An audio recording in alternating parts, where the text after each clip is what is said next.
show me like where she had come from because she had been actually literally harvested from where she was at and brought here and forced Wow. as like a battery into a body. And what they showed me is like where she originally existed, where she existed, she was just this ball of light, like it was like a purple color. And so the balls of light, they all talk to each other, and they, as far as like I could understand, I have a filter too, so some of the stuff, I've never seen before, Oh, so I I have to like understand. I've kind of been out there. put it, I've been a well, ball of light. vocabulary. I've been out in the Interesting black because abyss. she, Believe me, it's not fun.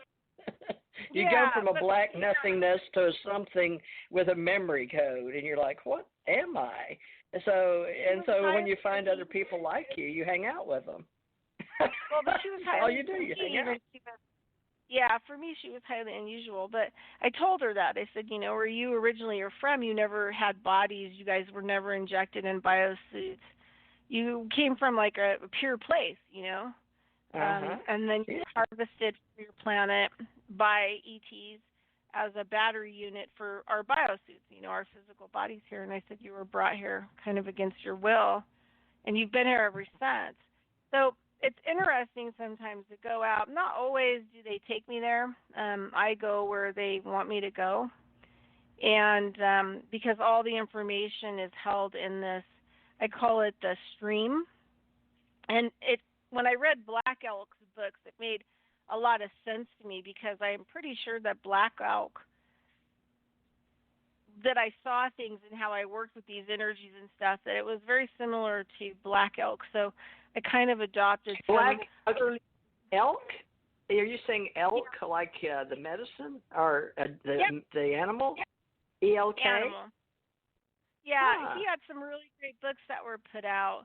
And I have a friend of mine now who he when he was 17 he studied with Wallace Black Elk, which was Black Elk's son. And so when I read Black Elk's book, Black Elk Speaks, and some of the other books, it helped me to understand how he viewed exactly kind of, I think, something similar. I do something similar to what he did, which he said that he basically had a rope, like an energy rope. It was like, taking your rope and wrapping it into, plugging it in to the energy kind of above you, and then it was like kind of a vast computer of information that you could pull, what you needed to pull. So that's kind of like how I view, how I go into the information field. And I have kind of a different view on past lives too, is that most of the information and data that's left behind, or even that's in that you can pull into and plug into has a lot of different people's lifetimes and experience and all this other stuff in. And so I'm kind of a believer in the fact that when people go under hypnosis or some of these other things, that they may not actually be seeing their own lifetime, but they may be, you know, nailing a spot in the time continuum where they, like in Dolores Canyon's books, some of them describe being a rock for 10,000 years, Mm-hmm. Um, some people, were hawks or, so you can hook into that energy. So I'm not so sure that, when people do remember their lifetimes, especially here, it's not theirs. It could be somebody else's, but it could be real because that's what happens in a hologram, right? Like if you are on Star Trek and you want to go to the holodeck, you know, and then you decide to put in what kind of experience you want to have. I think it's like that. I think when people tap in, whether it's individual or they're led that way or other people tap into that stuff, it also could be a collective of stuff. So I have to be really careful when I'm working with people to make sure that I've streamlined their individual information out of the collective information and I'm not misreading, things that I see to them as their experiences when they could and sometimes are other people's experiences, even past life kind of events. But so I think there's a very collective, and I really like Eckhart Tolle because he talks a lot about that. He talks a lot about the collective and how we deal with things emotionally, and a lot of like how the collective and the energy field works. And so I think now that Eckhart Tolle, that's a friend of Oprah's right now. Is that Eckankar that Eckhart Tolle, or is that different? Is that Eckhart that's Tolle totally different. Eckankar is different? Eckhart Tolle has an amazing experience. People people don't realize like he's a master. He's a spiritual master, and he was going to college for getting like a PhD math degree. Mm-hmm. And he said like when he was like going to become a senior in college to get his PhD in math, that he started noticing that in the colleges people talk to themselves. Like he really started to kind of think like people were He's mentally a spiritual ill. teacher for sure. And he thought they were decided, mentally ill going to college. Well, yeah, because they were always talking to themselves or muttering or different kinds of things. And so he said he didn't really want to turn out to be that, and he was kind of worried that finishing his PhD was going to make him something wrong with him. And so it happened. So he got his PhD. He got like a high-end job at Cambridge, and he did. He lost his mind. And really? And so yeah, hold on. I've got he the admits kitchen this? activity going on. Huh? He admits this? Eckhart Tolle admits this? That he lost his mind? Yeah. Seen him in Did he ever find it? Where did he lose it? Well, no. What happened was one day he just decided that he couldn't take anymore, and he walked out of Cambridge University and his job and everything. And there was a park that wasn't very far away, and he just started living on the park bench. And okay. Indefinite amount of time, and he said, when he finally like started coming out of, when he first finally started coming out of what this breakdown, he started to notice like the relationships of nature and hold on one second.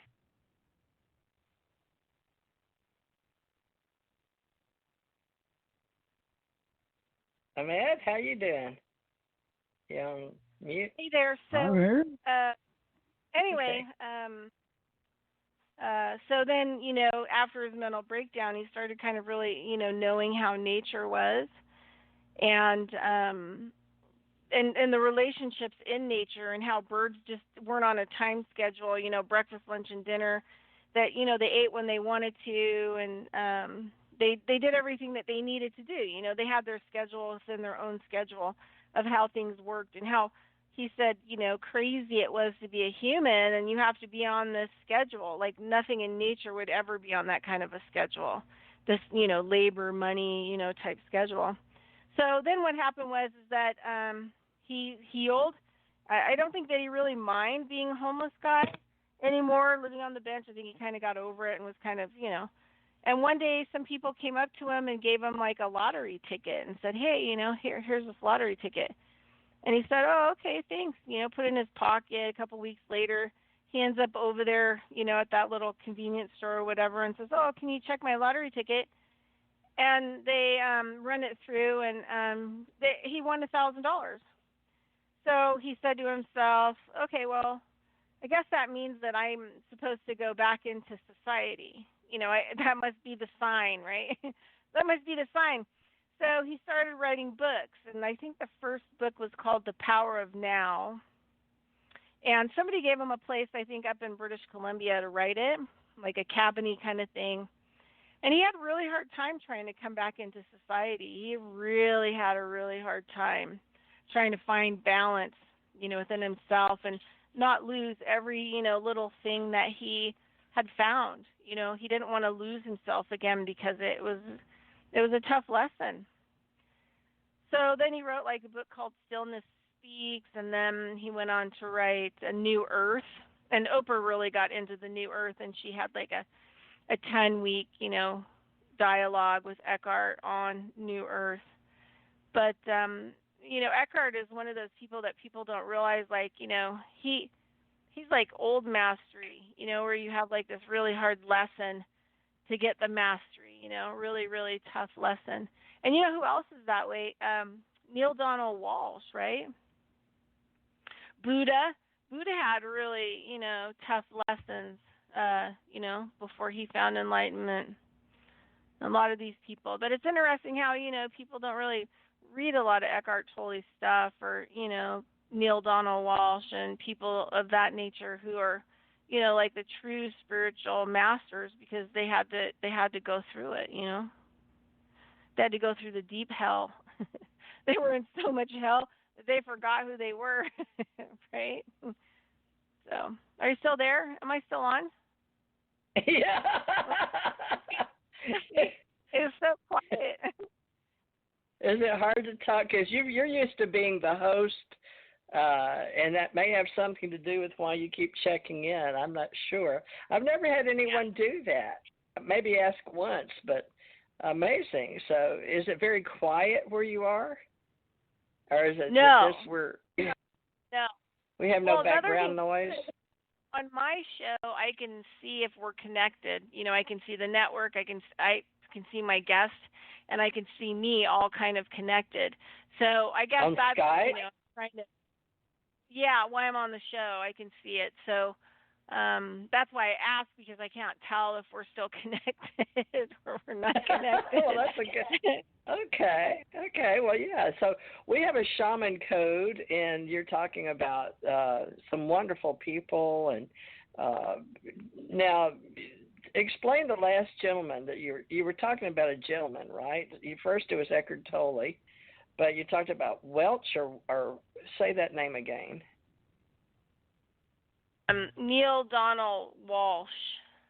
And he wrote some of my favorite books, actually. He wrote the series called Conversations with God,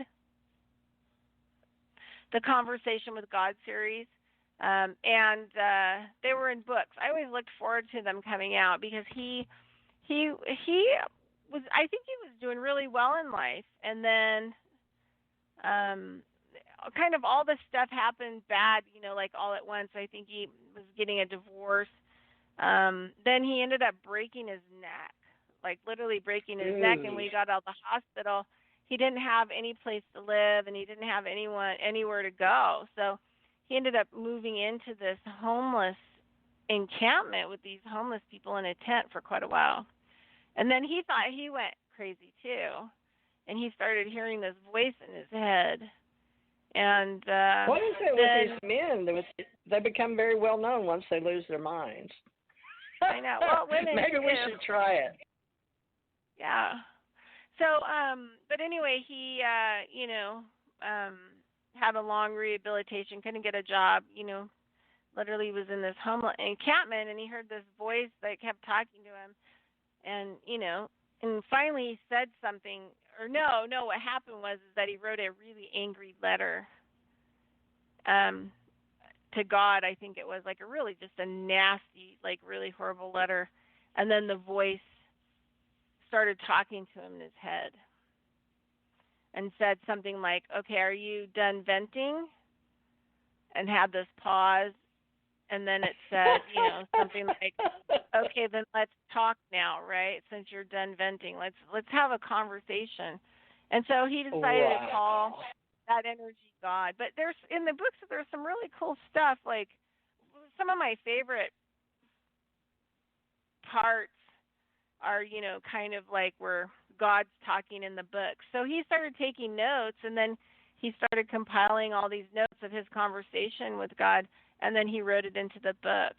And it's interesting. It's really kind of an interesting talk, because he spends years doing this, having like this long drawn out conversation with God, and God's kind of shocking periodically, like throws out some real curveballs in the book. I like him. And I like him. I've seen him on YouTube, but I didn't realize he was an author. So I don't know how my brain missed that. But isn't that interesting? yeah, That, no, super